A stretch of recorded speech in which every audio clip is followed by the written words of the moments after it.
It is Teddy Atlas. We're watching Dante's Boxing Nation. Keep watching. Otherwise. Can you clear this up? There's been a lot of talk about random drug testing. Did you guys request that? Did it get turned down? What happened with that? So we would only agree to this fight if there was random drug testing. And that's not an accusation to Sean Porter, that's just my feeling about boxing in general. It's not athletics, it's not cycling, it's two men trying to do damage to each other.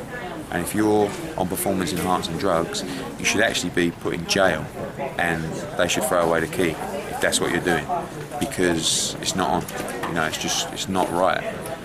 If you're cheating again in cycling or athletics and you're trying to run faster, don't get me wrong, it's not right either. But this is, I feel that strongly about it. So we requested random drug testing. This was approved, this was in the contract.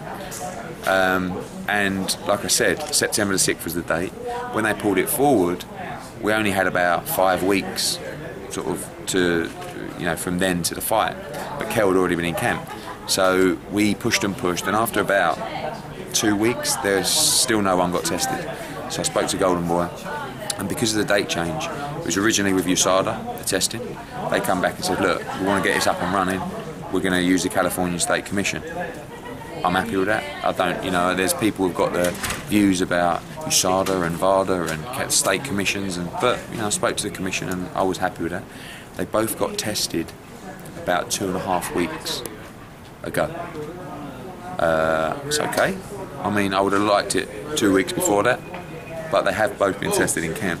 But the key for me was, and these people who are cheating are so advanced anyway, sometimes they can even avoid random testing, but to know in your head that there's random testing surely has to make you think twice.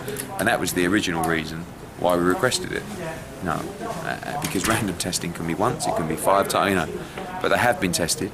Yeah. And they'll be tested again tomorrow night, and I'm okay with it. I mean, it's not ideal, but they knew it was random testing. And 4 weeks ago, Kenny Brooks said there is no random testing for this fight, and then 2 weeks ago he said there is random testing, and we requested it. So they didn't request random testing, we did, but it's another story. Who cares? I mean, but they had no problem. They didn't turn it down or reject it. No, they were fine. Because those are the rumors right now. I don't suggest. Look, people have spoke to us. Oh, make sure you get Porter tested. It's not for me to say things like that. That at the end of the day, that's up to that's up to the commission. I'm not accusing anybody of cheating. I just think it has to be a level playing field. Of course. In Britain, the British Boxing Board of Control, we have one commission. That's the difference, right? When you sign up and you get a license, you sign up for random testing. Whether you're in camp or out of camp, okay, you will be tested, and they will come to your house, they will knock on your door, and they will not leave till they take a sample. That's the way you catch people. That's the way. And testing after the fight, like on the night, total waste of time. But what's got to happen over here is people have got a responsibility to protect the fighters. I'm talking about promoters, I'm talking about managers, I'm talking about trainers, and I'm talking about the commission. So they've got to get together and have a universal policy that all the commissions sign up to, or certainly all the major commissions sign up to. Because it's the only way you're going to police it. Yeah. And it's a dangerous sport enough without people cheating in that respect. So, this fight, there's been a lot of talk about it, and it seems that every interview I give to the American media like to talk about that issue.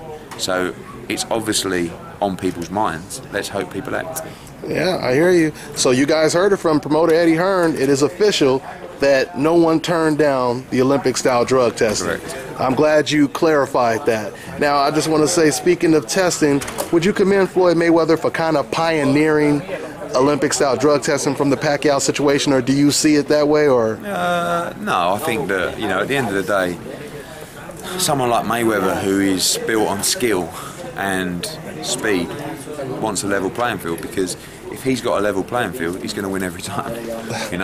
So you need a boost to have a chance. Yeah, basically, you need to cheat to beat him, which would tempt people to do it, But that's the world you live in. People want to win, and people want the better things in life, and sometimes they can't achieve it naturally, so they have to cheat. It's only like selling drugs or doing something bad to make money. It's because you can't do it the right way. You know what I mean? You're taking an easy route out. Rather than saying, what I'm going to do, I'm going to go to university, then I'm going to go in the banks, then I'm going to do that. You get people go, you know what, I'm just going to go and rob people on the street. It's a lot easier. Yeah. But it's not right. Do you know what I mean? And it's just like P.E.Ds in sport. Sport's so tough. I'm always in tough fights. Listen, take that. It's going to help you. It's going to give you an edge. Great. All right. Well, thank you for your time, Eddie Hearn. I really appreciate it, and wish you guys good luck tomorrow. Okay. This is Eddie Hearn. You're watching Dante's Boxing Nation. My man.